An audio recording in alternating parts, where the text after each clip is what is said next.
अक्षरा सिंह ने लिखा पवन सिंह के खिलाफ एक और पोस्ट। नमस्कार दोस्तों। अक्षरा सिंह ने लिखा पवन सिंह के खिलाफ एक और पोस्ट। नमस्कार दोस्तों, मैं हूं अनीश राजपूत। आप देख रहे हैं अनीश राजपूत ऑफिशियल। आज के इस वीडियो में हम इसी के बारे में बात करने वाले हैं, इसलिए वीडियो को शुरू से लेकर एंड तक देखिएगा। अगर हमारे चैनल पर नए हैं तो चैनल को सब्सक्राइब कर लीजिएगा, क्योंकि भोजपुरी की ताज़ा खबरें सबसे पहले हमारे चैनल पर आते हैं। तो जैसे कि अभी आप लोग को पता ही है कि पवन सिंह और ज्योति सिंह के तलाक का मामला अभी सोशल मीडिया पर जोरों शोरों से चल रहा है। तो इसी से भी मामला को देखते हुए महिला विकास मंच के अध्यक्ष बीना मानवी जी मुंबई पहुंची हुई थी पवन सिंह के घर पे। वहां जाने के बाद पवन सिंह ने उनको सारे सच्चाई बताई और उनका मोबाइल से बीना मानवी जी को सारा सच्चाई के बारे में पता चला।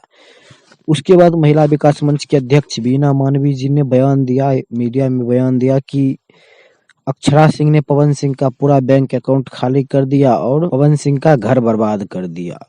उसके बाद अक्षरा सिंह ने देखिए अपने फेसबुक पेज के माध्यम से कुछ ऐसा लिखा है। का हाल व प्रणाम हमारे प्राणों से प्रिय शुभ चिंतकों, वर्तमान में हमारे साथ बहुत षड्यंत्र हो रहा है, लेकिन प्रभु की इच्छा समझ के हम आनंदित महसूस कर रहे हैं।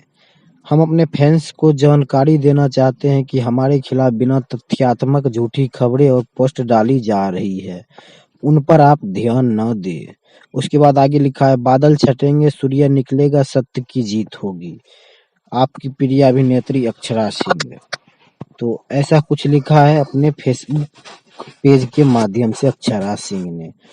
इन्होंने लिखा है कि अभी सोशल मीडिया पर झूठी खबरी मेरे खिलाफ चल रहा है, कि झूठी अफवाहें मचाई जा रही है मेरे खिलाफ। मतलब बीना मानवी जी का कहना झूठ बता रही है और बताया जा रहा है बिना तथ्यात्मक, मतलब बिना कोई सबूत के। तो ये था छोटा सा अपडेट। ये अपडेट आप लोग को कैसा लगा हमें कमेंट बॉक्स में जरूर बताइएगा, और ये भी बताइएगा क्या अक्षरा सिंह का कहना सही है कि अक्षरा सिंह पवन सिंह का घर बर्बाद नहीं किया। हमें कमेंट बॉक्स में जरूर बताइएगा। मिलते हैं किसी अगले अपडेट के साथ, तब तक के लिए बाय।